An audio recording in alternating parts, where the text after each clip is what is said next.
क्योंकि पुत्र होने के नाते मेरा एक ही कर्तव्य है कि मैं वही काम करूं जिसमें उनके सत्य, उनके धर्म, उनकी प्रतिज्ञा की क्षति ना हो, बल्कि उनकी कीर्ति बढ़े, उनका यश मलिन ना हो। लक्ष्मण, जो पिता की भक्ति नहीं करते, देवता तो क्या, स्वयं भगवान भी उनकी पूजा को स्वीकार नहीं करता।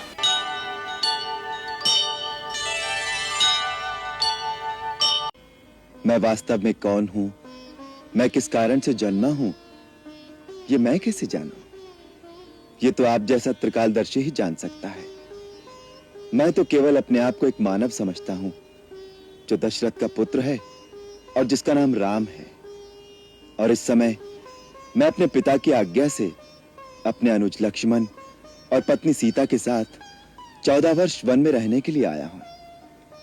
मैं किसी ऐसे स्थान पर नहीं रहना चाहता जहां मेरे रहने से किसी तपस्वी या साधक की साधना में विघ्न पड़े। आप विचार करके मुझे कोई ऐसा स्थान बताने की कृपा करें जहां मैं रहकर अपने वनवास के दिन व्यतीत कर सकूं।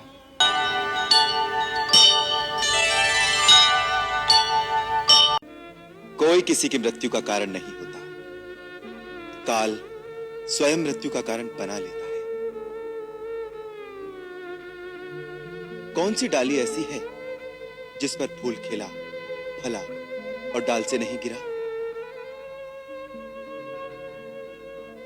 कौन सी जीवन ज्योति ऐसी है जो प्रज्वलित हुई और बुझी नहीं?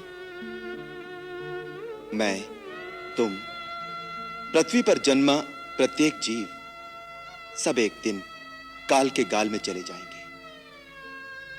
यह विधि का विधान है कि धरातल पर स्थित चल अचल सबका अंत एक न एक दिन अवश्य है।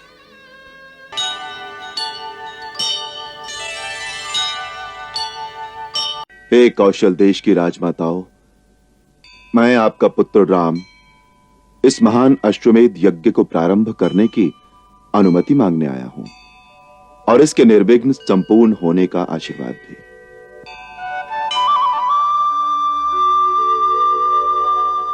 तुम्हारा ये महान संकल्प सफल हो, इससे रघुकुल की कीर्ति और यश चारों दिशाओं में सुगंध की भांति फैले। राम, तुम जो करने जा रहे हो उसे देखकर स्वर्ग से तुम्हारे स्वर्गवासी पिता और इक्ष्वाकु वंश के समस्त पूर्वज तुम पर गर्व कर रहे हैं। उनके आशीर्वाद से तुम्हारा ये महायज्ञ सफल हो।